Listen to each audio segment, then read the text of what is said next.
3m+1 এই কিছু করা যায়? কিচ্ছু যায় না, 3 দিয়ে m+1। আর নিচেরটা কি হয় দেখো তো, এই যে 3 এর উপরে m আছে, সাথে কি এটা গুণ না?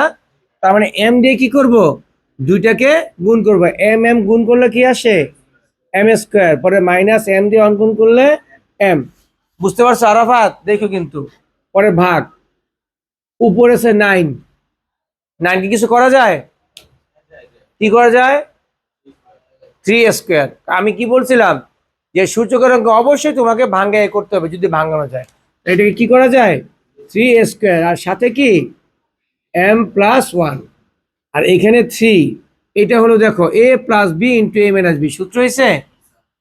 এই যে a + b a - b সূত্র কি?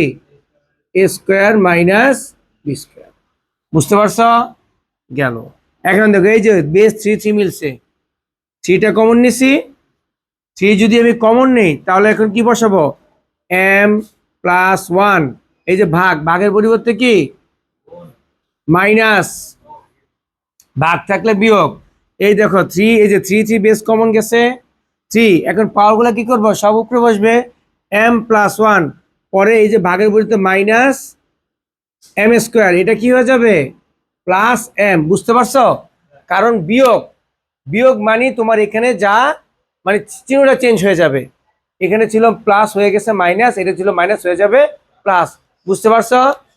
পরে ভাগ, এখানেও তো 3 কমন যায়, 3 বেস কমন নিচ্ছি, তাহলে 2 দিয়ে 2টার গুণ না, 2m প্লাস 2 একে 2। বুঝতে পারছো এটা?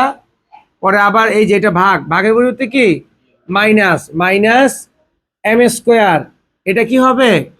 প্লাস হবে, +1। বুঝতে পারছো তো? কারণ ভাগের পরিবর্তে বিয়োগ, আর বিয়োগ মানে চিহ্নটা চেঞ্জ। বিয়োগ মানে প্লাস থাকলে মাইনাস, মাইনাস থাকলে প্লাস। গেল এটা। এখন দেখো সব জায়গায় 3 মিলছে না, আবার 3 বেস মিলছে। আবার কি করব? 3 কমন নিলাম।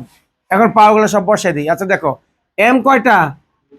এখানে 2টা m বসাই দিলাম। 2m +1 minus m²। ভাগের পরিবর্তে মাইনাস 2m, এটা কি হবে?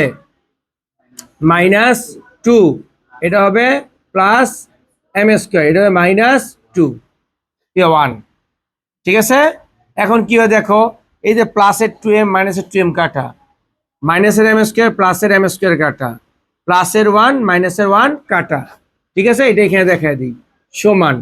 তাহলে 3 এর উপরে কি থাকে? -2। এখন আমাকে একজন বলবা, দেখি তুমি বলো কি যেন নাম তোমার? সামিউল। আচ্ছা বলো এখন এটাকে কি করব আমি? উপরে 1 হবে। উপরে কেন 1 হবে বলো তো?